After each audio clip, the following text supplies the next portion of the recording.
ഓ ചെറുപ്പക്കാരെ, അള്ളാഹു തന്ന ആരോഗ്യ സമയത്ത് ഇബാദത്തുകൾ ചെയ്യുന്നവരാകണം, കൃത്യമായി നിസ്കരിക്കുന്നവരാകണം. ചെറുപ്പക്കാരായ യുവാക്കൾ സുന്നത്ത് നിസ്കരിക്കണം. ഞാൻ വേദനയോടെ പറയട്ടെ, പ്രായമുള്ളവര് സുന്നത്ത് നിസ്കരിക്കുന്നു, പണ്ഡിതന്മാര് സുന്നത്ത് നിസ്കരിക്കുന്നു. എന്റെ ചെറുപ്പക്കാരാ, നിന്റെ ജീവിതത്തിൽ നീ ഇൽമോ പഠിച്ചില്ല, ഇൽമോ നീ പഠിച്ചില്ല, കിതാബോ നീ ഓതിയില്ല. എന്നാൽ ആ പണ്ഡിതന്മാര് ഇൽമുള്ളതോടുകൂടെ തന്നെ ധാരാളം സുന്നത്ത് നിസ്കരിക്കുമ്പോ എനിക്കോ ഇൽമില്ലാതെയായിപ്പോയി, എന്റെ പ്രവൃത്തിയും കുറഞ്ഞാൽ ഞാൻ എന്റെ രാജാവിന്റെ സമീപത്തെങ്ങനെ എത്തും? അതുകൊണ്ട് സുന്നത്ത് നിസ്കാരം പണ്ഡിതന്മാരെക്കാൾ കൂടുതൽ ഞാൻ നിസ്കരിക്കുമെന്ന വാശി വിവരമില്ലാത്തവർക്കല്ലേ ഉണ്ടാകേണ്ടത്. പണ്ഡിതന്മാര് ചെയ്യേണ്ടതില്ലെന്നല്ല ഞാൻ പറഞ്ഞത്, പണ്ഡിതന്മാരെന്തായാലും അത് ചെയ്യേണ്ടത് തന്നെ. ഓ ചെറുപ്പക്കാരെ, സുന്നത്ത് നിസ്കാരം മലക്കുകൾക്കുള്ളതാണോ? നമ്മൾ ചെയ്യേണ്ടതല്ലേ? എന്തുകൊണ്ട് ളുഹറിന്റെ മുമ്പ് ഒരു 2 റക്അത്തെങ്കിലും സുന്നത്ത് നിസ്കരിച്ചുകൂടാ? എന്തുകൊണ്ട് ളുഹറിന്റെ മുമ്പ് ഒരു 4 നിസ്കരിച്ചുകൂടാ? എന്തുകൊണ്ട് ളുഹറിന്റെ ശേഷം ഒരു 4 നിസ്കരിച്ചുകൂടാ? ഞാൻ ചോദിക്കട്ടെ, നമ്മുടെ പള്ളികളിലൊക്കെ ജുമഅ കഴിഞ്ഞാൽ ചെറുപ്പക്കാരന്റെ ഇറങ്ങി ഓടുന്നത് വല്ലാത്ത തിരക്ക് തന്നെ. നിന്റെ തിരക്ക് അതാ പ്രായം ചെന്നവരിൽ ആമീൻ പറയുന്നു, നമ്മളെ പണ്ഡിതന്മാരിൽ ആമീൻ പറയുന്നു. ഞാൻ ചോദിക്കട്ടെ, വലിയ ഇൽമിന്റെ ബഹറുകളായിരുന്ന കീയന ഉസ്താദ് എപ്പോഴെങ്കിലും ഒരു ജുമഅ കഴിഞ്ഞിട്ട് ദുആ കഴിയാതെ ഇറങ്ങിപ്പോകാറുണ്ടോ? ശംസുൽ ഉലമാ ഖുത്ബി മുഹമ്മദ് മുസ്ലിയാർ പോകാറുണ്ടോ? ആലിമീങ്ങൾ പോകാറുണ്ടോ? അവർക്ക് അള്ളാഹുവിന്റെ മുമ്പിലേക്ക് സമ്പാദിക്കാനിരിക്കുന്നു. ചെറുപ്പക്കാരാ, ഒരു ഇൽമുമില്ലാത്ത നിനക്ക് ഒരു 2 മിനിറ്റ് ആ ദുആയിലൊന്ന് പങ്കെടുത്തുകൂടെ? ഒരു 33 സുബ്ഹാനല്ലാഹ് ചൊല്ലിക്കൂടെ? ഒരു 33 അൽഹംദുലില്ലാഹ് ചൊല്ലിക്കൂടെ? ഒരു 33 അല്ലാഹു അക്ബർ ചൊല്ലിക്കൂടെ? ഇത് നമ്മൾ ആഖിറത്തിലേക്ക് എപ്പോഴാ സമ്പാദിക്കാൻ പോകുന്നത്? ആഖിറത്തിലെ ജീവിതമുണ്ടെന്ന് നീ ഉറപ്പിച്ചിട്ടില്ലേ? നിനക്ക് ആ സമയത്ത് പെട്ടെന്ന് ഇറങ്ങി നീ സ്വറ പറയുകയല്ലേ ചെയ്യുന്നത്? അങ്ങാടിയിൽ പോയി ഇരുന്ന് പിന്നെ കഥ പറയുകയല്ലേ ചെയ്യുന്നത്?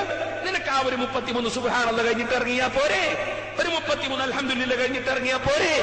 ആകെ ഒരു 2 മിനിറ്റ് നീ സഹിച്ചിരുന്നാൽ 100 ദിക്റല്ലേ ചൊല്ലിപ്പോകുന്നത്? 100 ദിക്റിന് 1000 പ്രതിഫലമല്ലേ കിട്ടാൻ പോകുന്നത്? അപ്പൊ 100 ദിക്റിന് 1000 പ്രതിഫലം 2 മിനിറ്റ് കൊണ്ട് കിട്ടുമ്പോ അതിന് സമയമില്ല നിനക്ക്. നീ ഇറങ്ങിയിട്ട് എന്താണ് ഇവിടെ സമ്പാദിക്കാൻ പോകുന്നത്? ഒന്നും സമ്പാദിക്കുന്നില്ല. നീ അങ്ങാടിയിൽ നേരം പൊക്കാണ്, സമയം വെറുതെ സ്വറ പറഞ്ഞ് നേരം പൊക്കാണ്. അള്ളാഹുവിനെ ഭയപ്പെടുന്നവരവിടെ ഇരുന്ന് ദിക്ർ ചൊല്ലുകയാണ്, അവരവിടുന്ന് സ്വലാത്ത് ചൊല്ലുകയാണ്, അവരവിടുന്ന് ഖുർആൻ ഓതുകയാണ്.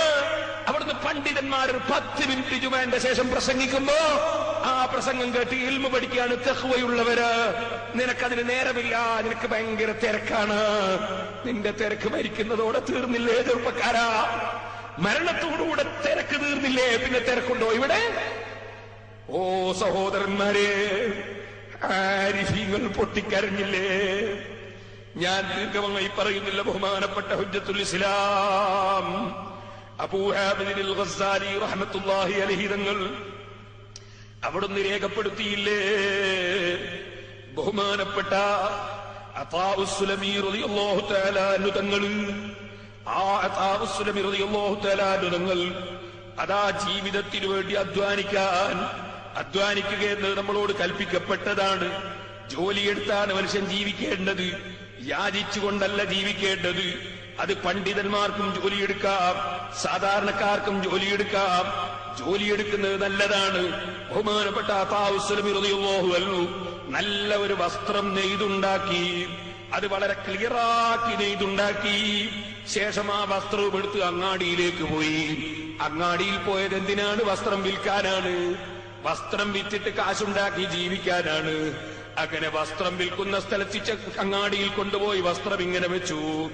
എന്നിട്ട് വില പറയാൻ വേണ്ടി ആളെ വിളിച്ചു. അപ്പോഴതാ നല്ല ഒരു പട്ട് കച്ചവടക്കാരൻ, അദ്ദേഹത്തിന് ഏത് വസ്ത്രത്തിന്റെയും ഗുണവും ദോഷവും പെട്ടെന്ന് നോക്കി പറയാൻ കഴിയും. അങ്ങനത്തെ ഒരു കച്ചവടക്കാരൻ അടുത്ത് വന്നു. അടുത്ത് വന്നിട്ട് ചോദിച്ചത്, കുറച്ചു തരുവോ, വില കുറച്ചു തരുവോ? അതാഉസ്സുലമി റളിയല്ലാഹു അൻഹു എനിക്ക് ആ പറഞ്ഞ വില തന്നെ കിട്ടണമെന്ന് പറയുമ്പോ ആ കച്ചവടക്കാരൻ എന്നിട്ട് പറയുന്നു, ഇന്ന ഫീഹി ഉയൂബൻ കൈത വകൈത. നിങ്ങളീ കൊണ്ടുവന്ന വസ്ത്രത്തിന് അങ്ങനെ ഒരു ദോഷമുണ്ട്, ഇങ്ങനെ ഒരു ദോഷമുണ്ട്, ഇങ്ങനെ ഒരു ദോഷമുണ്ട്, അങ്ങനെ ഒരു ദോഷമുണ്ട്. ഓരോ ന്യൂനതകൾ ഇങ്ങനെ പറയാൻ തുടങ്ങി. അപ്പൊ റളിയല്ലാഹു അൻഹു തുണി ഇങ്ങോട്ട് വാങ്ങി. തുണി വാങ്ങിയിട്ട് ഇരുന്നൊരൊറ്റ കരച്ചിലാണ്. കരഞ്ഞിങ്ങനെ കണ്ണ് പൊക്കി വല്ലാത്ത കരച്ചില് കരയാണ്. അപ്പൊ ഈ വില പറയാൻ വന്ന ആൾക്ക് വല്ലാത്ത വിഷമം തോന്നി. ഇങ്ങനെ പൊട്ടിക്കരയുന്നത് കണ്ടപ്പോ വില പറയാൻ വന്ന ആൾക്ക് വിഷമം തോന്നി. അയാൾ പറഞ്ഞു, നിങ്ങൾ പറഞ്ഞ അതേ പൈസ തന്നെ തരാം, നിങ്ങൾ കരയണ്ട. വല്ലാതെ അധ്വാനിച്ചുണ്ടാക്കിയ ഒരു തുണിയാണിത്. നന്നായിട്ട് അധ്വാനിച്ച് നെയ്തുണ്ടാക്കിയ തുണി. ആ തുണിക്ക് ഈ കച്ചവടക്കാരൻ വന്ന് അതിന് കുറെ ന്യൂനതകൾ ഇങ്ങനെ ചൂണ്ടിക്കാണിച്ചപ്പോ ബഹുമാനപ്പെട്ട അത്താ റളിയല്ലാഹു അൻഹു കരയാണ്. അക്കരയുന്നത് കണ്ടപ്പോ ഇയാൾക്ക് കേറും തോന്നി. തോന്നിയിട്ട് പറഞ്ഞു, നിങ്ങൾ പറഞ്ഞ വില തന്നെ തരാം, നിങ്ങൾ കരയണ്ട. അപ്പോൾ ബഹുമാനപ്പെട്ട തങ്ങൾ പറഞ്ഞു, ലൈസ ദാലിക കമാ തദുന്നു, നിങ്ങൾ എന്റെ തുണിക്ക് കുറ്റം പറഞ്ഞത് കൊണ്ടല്ല ഞാൻ കരയുന്നത്, നിങ്ങൾ എന്റെ തുണിക്ക് വില കുറക്കുന്ന വകയിലല്ല ഞാൻ കരയുന്നത്.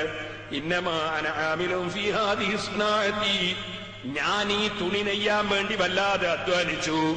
വഖദ് ഇജ്തഹദ്തു ഫീ ഇഹ്കാമി ഹാദാ സൗബി വഇസ്ലാഹി വതഹ്സീനിഹി, ഈ തുണി നല്ല നിലയ്ക്ക് നെയ്തുണ്ടാക്കാൻ ഞാൻ അങ്ങേയറ്റം പരിശ്രമിച്ചു. ഹത്താ ലാ യൂജദ ബിഹി ഐബുൻ, ഒരു കുറ്റവും കുറവില്ലാത്ത നിലക്ക് മാർക്കറ്റിൽ ഇത് ഇറക്കണമെന്ന് വിചാരിച്ച് ഞാൻ അങ്ങേത്തല അധ്വാനിച്ചിട്ടാണ് ഈ തുണി ഞാൻ നെയ്തുണ്ടാക്കിയത്.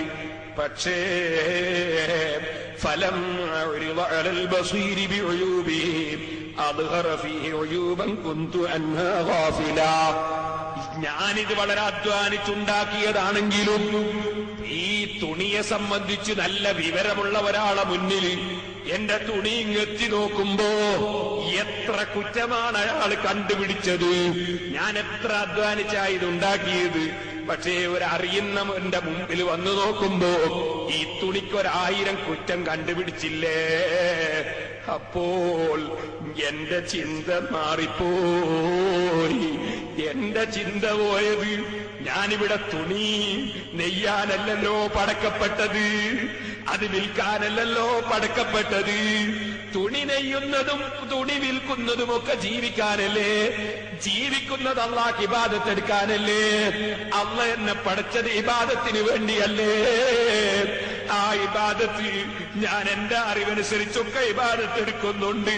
പക്ഷേ ഫകൈഫ അമാലുനാ ഹാദിഹി ഇദാ ഉരിദത് ഗദൻ അലല്ലാഹ്, ഒരു തുണിനോട്ടം അറിയുന്നവന്റെ മുമ്പിൽ കഠിനാധ്വാനം ചെയ്തുണ്ടാക്കിയ തുണി അവന്റെ മുമ്പിലെത്തുമ്പോഴേക്ക് 100 ഐബാണെങ്കിൽ ഞാൻ ചെയ്യുന്ന ഇബാദത്തുകൾ അല്ലാഹുവിന്റെ മുമ്പിൽ അങ്ങെത്തുമ്പോൾ കം യബ്ദു ഫീഹാ മിനൽ ഉയൂബി വന്നുഖ്സാൻ അല്ലദീന നഹ്നു അൽയൗമ അൻഹാ ഗാഫിലൂൻ.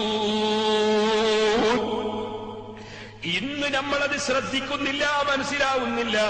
പക്ഷേ പടച്ചവന്റെ മുമ്പിൽ അവനല്ലേ നാഖിദുൽ ബസീർ, അവനല്ലേ ശരിയായ നോട്ടക്കാരൻ.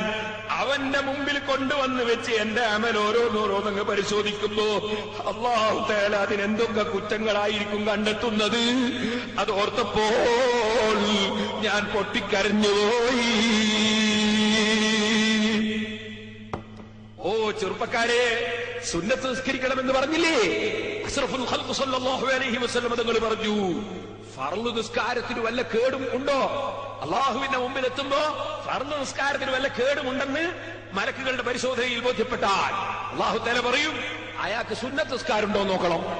സുന്നത്ത് നിസ്കാരം ഉണ്ടെങ്കിൽ ആ കേടുള്ള ഫർളിന്റെ സ്ഥാനത്ത് സുന്നത്ത് നിസ്കാരം വെച്ചിട്ട് അദ്ദേഹത്തെ സ്വർഗത്തിലേക്ക് അയച്ചോ. സുന്നത്തില്ലെങ്കിലോ ഫർള് നിസ്കാരം ശരിയായില്ല, അവനെ നരകത്തിലേക്ക് വിട്ടോ. സദഖ ചെയ്യുന്നവർ സക്കാത്ത് കൊടുക്കൽ കൃത്യമായി കൊടുക്കേണ്ടതാ. സക്കാത്ത് കൊടുത്തതിന് വല്ല ന്യൂനതയും എവിടെയെങ്കിലും സംഭവിച്ചോ, അവൻ ധാരാളം ധർമ്മം ചെയ്തിട്ടുണ്ടോ എന്ന് നോക്ക്. നിർബന്ധമില്ലാത്ത കൊടുത്തിട്ടുണ്ടോ എന്ന് നോക്ക്. നിർബന്ധമില്ലാത്ത ധാരാളം കൊടുത്തിട്ടുണ്ടോ, അതാ സക്കാത്തിന്റെ സ്ഥാനത്ത് വെച്ചിട്ട് അദ്ദേഹത്തെ രക്ഷപ്പെടുത്തിക്കോ. ഇങ്ങനെ സുന്നത്ത് കൊണ്ട് ഫർളിന് പരിഹരിക്കപ്പെടുമെന്ന് മുഹമ്മദുർ റസൂലുള്ളാഹി. നേരെ മറിച്ച് സുന്നത്തില്ലെങ്കിലോ പരിഹരിക്കലെവിടുന്നാണ്. അപ്പൊ ചെറുപ്പക്കാര് സുന്നത്ത് നിസ്കരിക്കണം. വാളിന്റെ സദസ്സിൽ വന്ന് തിരിച്ചു പോകുമ്പോ ഞാൻ ഒരൊറ്റ ഫർളും ഖളാക്കുകയില്ലെന്ന് ഉറപ്പിക്കണം. ഞാൻ സുന്നത്തുകൾ ജീവിതത്തിലെടുക്കുമെന്ന് ഉറപ്പിക്കണം.